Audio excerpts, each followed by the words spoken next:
Bonsoir à tous. Très heureux de vous retrouver sur Vox Africa dans le cadre de cette nouvelle chronique. Actualité oblige, avec tout ce qui se passe dans le monde et particulièrement en Afrique, nous avons la responsabilité et je dirais même l'obligation de vous donner un maximum d'éléments pour comprendre les enjeux qui structurent l'avenir du continent africain. Aujourd'hui, on va parler de la France et notamment des raisons de sa présence en Afrique. Avant d'y aller, je vous propose d'écouter celui qui en parle le mieux. Il s'agit du président de la République française, Emmanuel Macron.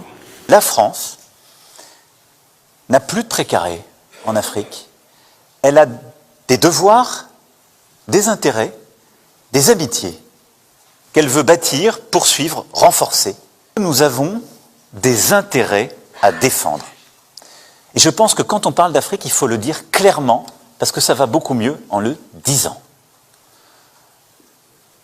On ne va pas faire le bien commun. On a des défis communs. Le changement climatique, c'est un défi commun. Essayer que la jeunesse africaine trouve un avenir, je dirais que c'est un défi commun, parce que ce sera aussi notre problème si on n'y arrive pas.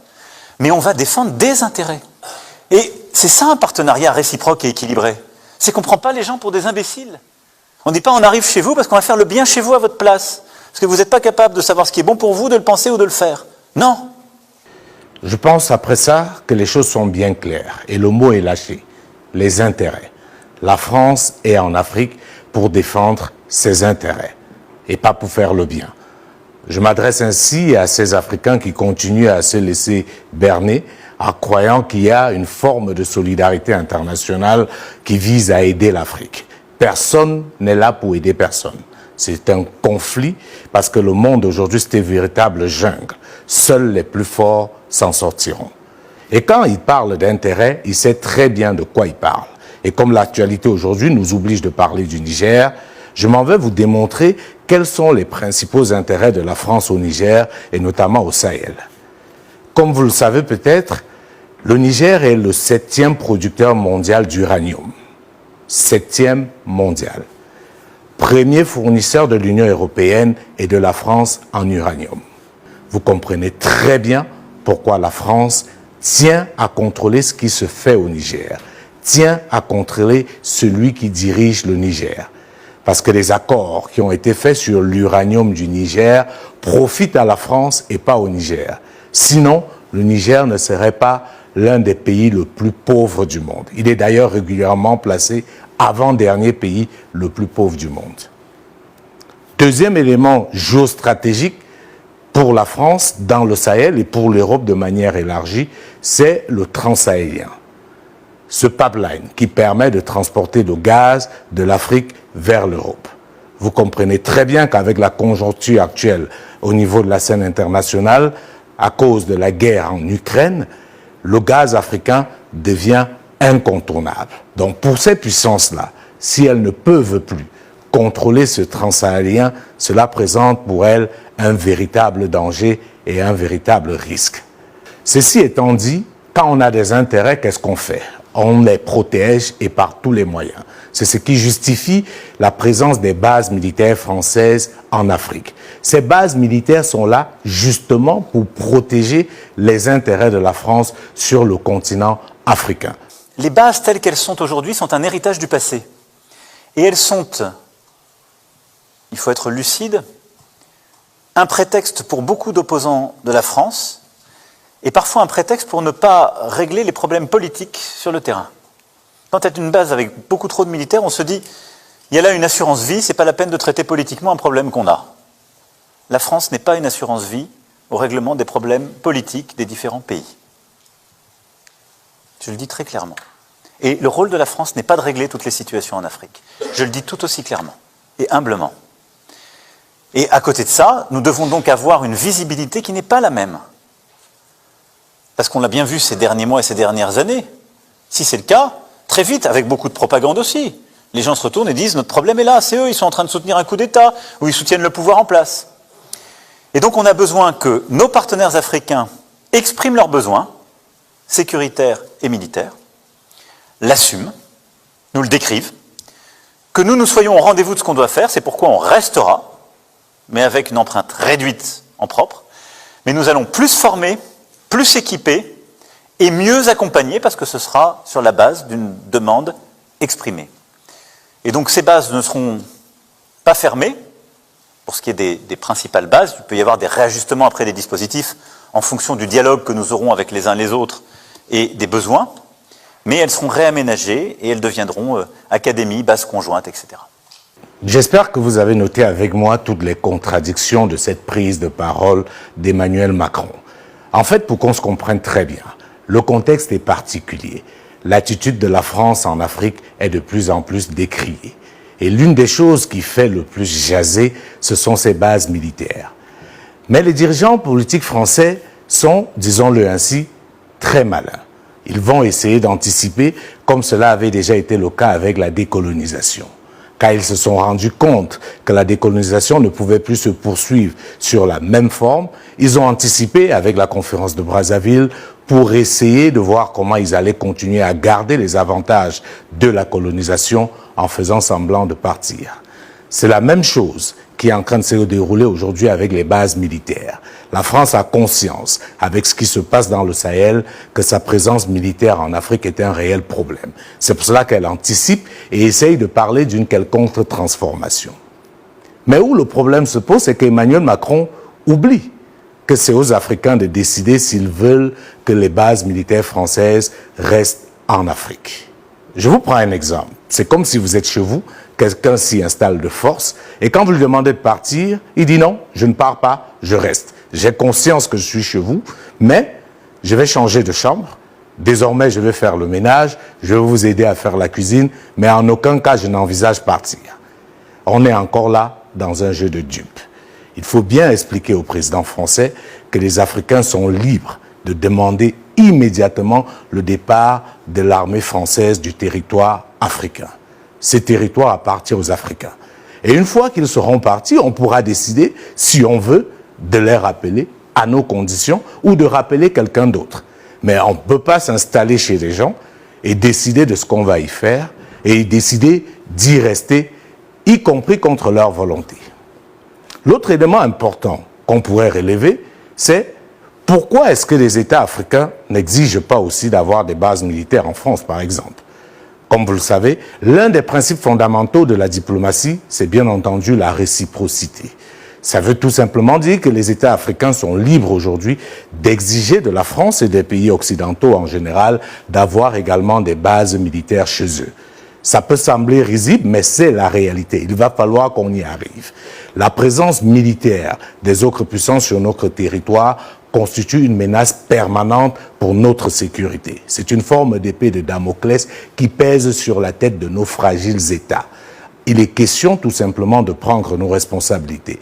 Soit on les oblige à partir tout de suite et maintenant, et on décide quel type de coopération militaire on veut avoir et avec quel pays on veut le faire, soit également, pour aller très vite, on exige d'avoir également des bases militaires de leur côté. C'est de ça qu'il est question dans ce jeu qui se structure sur le continent africain.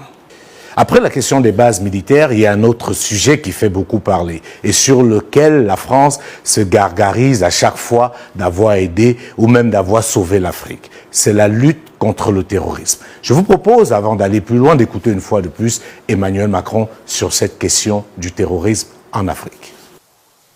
Et il y a une déception parce que on a peut-être trop laissé croire que c'était nous tout seuls qui allions régler en totalité la question du terrorisme sur le continent africain.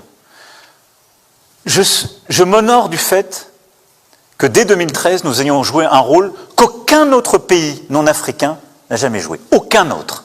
C'est notre fierté et c'est pourquoi je me mettrai toujours en colère et m'indignerai devant les dirigeants, les journalistes, les opinions publiques qui attaquent la France sur ce sujet.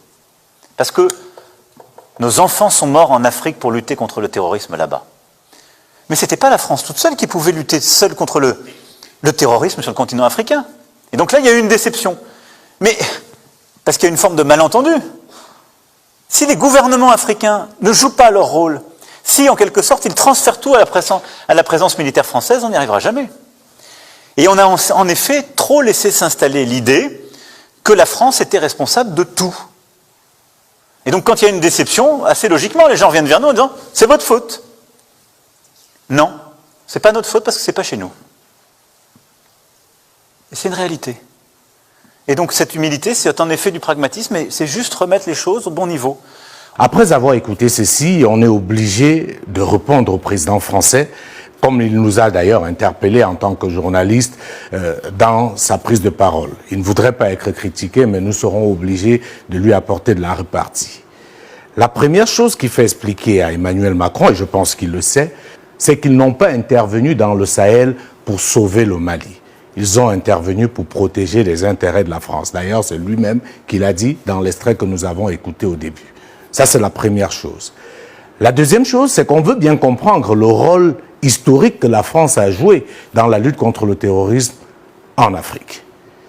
Emmanuel Macron semble faire croire aux esprits naïfs que la France aurait contribué à réduire la progression du terrorisme en Afrique. Seulement, cet argument ne résiste pas à l'épreuve des faits. Car il est démontré aujourd'hui, preuve à l'appui, que le terrorisme ne s'est jamais autant développé en Afrique depuis que la France a décidé d'intervenir au Mali. Ce qui est une totale incompréhension, un paradoxe abyssal, inexplicable. Comment l'une des armées les plus fortes au monde n'arrive pas à mettre un terme au terrorisme dans une partie du continent africain, alors que la France elle-même, dès le départ, avait annoncé qu'elle venait détruire le terrorisme. Si on prend seulement l'exemple du Mali, avant l'intervention française, le terrorisme au Mali était cantonné à une petite partie du nord du Mali. Avec l'intervention française, avant qu'il ne soit chassé ou qu'il ne parte du Mali, le terrorisme avait déjà couvert pratiquement 80% du territoire malien. Vous avez bien remarqué que le terrorisme s'est développé au Burkina Faso, au Niger et même au Togo, on a commencé à avoir des frémissements, jusqu'au Bénin. Alors expliquez-moi comment on peut vouloir nous faire croire aujourd'hui qu'on a joué un rôle historique qu'aucun autre pays non africain au monde a joué dans la lutte contre le terrorisme en Afrique. L'autre élément difficile à entendre en tant qu'Africain de la bouche d'Emmanuel Macron, c'est quand il parle des soldats français qui sont morts en Afrique. J'aimerais dire au président français que ces soldats français ne sont pas morts en Afrique pour l'Afrique, mais ils sont morts en Afrique pour la France. Et j'ai envie de demander, ces soldats ont-ils plus d'importance que les milliers d'Africains qui sont morts depuis des années?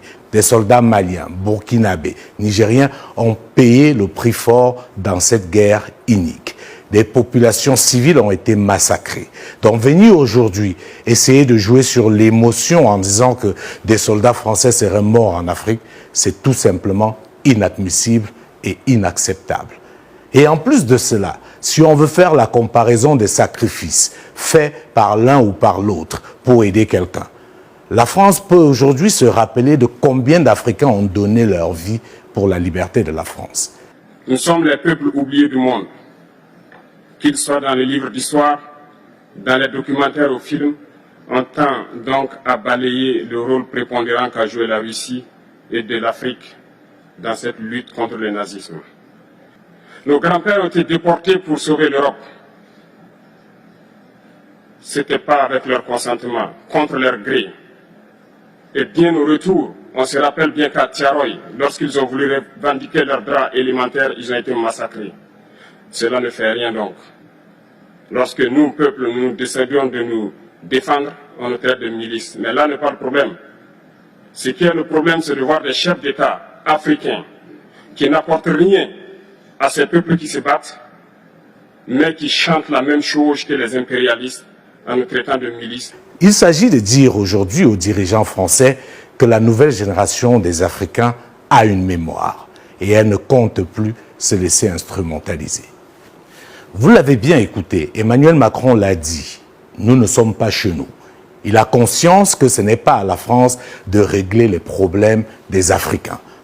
C'est justement paradoxal qu'ils le disent aussi clairement et que nous autres Africains, nous continuons à tendre la main à quelqu'un qui vous explique clairement qu'il n'est pas là pour vous, il est là pour ses intérêts. Et d'ailleurs, s'il est là, c'est à votre demande. On a une responsabilité, parfois on accepte à la demande d'États souverains de s'engager parce qu'on considère que c'est notre intérêt et notre devoir, ce qu'on a fait en 2013 puisqu'on a continué, mais on n'est pas responsable de tout. Et cette logique est une logique impossible. Et donc, cette déception, elle se nourrit de cela. Et j'assume totalement un pragmatisme qui est aussi un discours de vérité sur ce que peut faire la France. Mais Ni la Chine ni la Russie n'ont été faire ce qu'on a fait. Elles n'ont jamais fait croire qu'elles pouvaient tout régler, ni n'ont fait croire qu'elles allaient régler le terrorisme. Alors, sur cet autre élément, j'aimerais quand même faire un petit rappel à Emmanuel Macron. À l'époque, peut-être, il n'était pas encore chef d'État, c'est pour cela qu'il n'a pas cette information. La demande qu'avait formulée le Mali à l'État français était claire. Le Mali avait sollicité un appui aérien. Et d'ailleurs, l'État français a manœuvré pour obliger le Mali à lui donner un mandat lui permettant d'intervenir au sol. J'ai le souvenir d'un coup de fil du président Traoré qui dit ceci, Monsieur le Président de la République, la France est le seul pays qui dispose de forces capables de nous défendre, et donc je vous demande d'intervenir parce que non seulement je serai mort, mais les terroristes auront pris le contrôle du Mali. La France est convaincue qu'elle devra intervenir au sol parce qu'elle pense que l'armée malienne en pleine débâcle n'est pas capable de faire face à l'avancée des pick-up djihadistes. Et donc cette lettre limiterait la marge de manœuvre de l'armée française. Cette lettre demandait une intervention militaire rapide, une intervention aérienne. C'est précisé, une intervention aérienne. Nous n'avions pas besoin d'une intervention au sol, parce que l'armée malienne était quand même prête à poursuivre les terroristes au sol. Et du coup, Kounda Traoré demande un appui aérien dans sa première lettre. Il pense que ça va suffire pour stopper l'avancée des djihadistes. Et deuxièmement, il est, je pense, assez réticent aussi à une intervention militaire complète sur le sol malien. Et Kounda Traoré et les autorités maliennes sont assez crispés sur ce sujet-là. Les conseillers ministériels français planchent sur les modifications qu'ils vont demander aux Maliens. En fait, on leur donne les termes de la lettre qui nous conviendraient et on échange avec les autorités maliennes qui nous refont une lettre dans la même journée où le Mali demande officiellement le soutien militaire de la France. Il est donc clair que ce n'est pas toujours l'Afrique qui demande à la France d'intervenir. Ou alors, ce n'est pas toujours l'Afrique qui décide comment la France intervient en Afrique. Elle le fait en fonction de ses intérêts. C'est pour cela qu'on peut être amusé de voir ce qui se trame aujourd'hui au Niger, où des autorités déchues, dont la légitimité est totalement remise en cause, écrivent à la France pour demander son intervention. Et la France semble vouloir se réfugier derrière cela pour intervenir naturellement à travers ce qui est devenu son bras séculier, la CEDEAO. Pour conclure, il est question de préciser que cette chronique n'est pas contre la France. Elle n'est contre personne. Elle est juste pour l'Afrique. Et il n'est pas question ici pour nous de traiter la France de méchante ou pas. On n'est pas dans un jeu d'enfants. La France est dans son rôle et elle doit se battre pour ses intérêts. C'est à nous autres Africains de savoir où se situent les nôtres. Il est temps d'arrêter de pleurnicher. Il est temps d'arrêter d'accuser les autres. On est dans une jungle et dans la jungle, on se bat. C'est la logique de la chaîne alimentaire. Donc il faudrait que nous, autres Africains, nous arrêtons. C'est bien de dénoncer comme nous le faisons, mais comme aime à le dire quelqu'un, la dénonciation ne peut pas constituer un projet. Le rejet n'est pas un projet. Que voulons-nous, nous autres Africains? C'est la question qui doit nous préoccuper aujourd'hui. Le but n'est pas de pointer, je le dis une fois de plus, un doigt accusateur sur qui que ce soit. En espérant bien entendu que ceux qui ont la charge de nos pays aujourd'hui comprennent que l'Afrique est à un moment décisif de son histoire et que les choix qu'ils feront aujourd'hui conditionneront la suite de notre continent.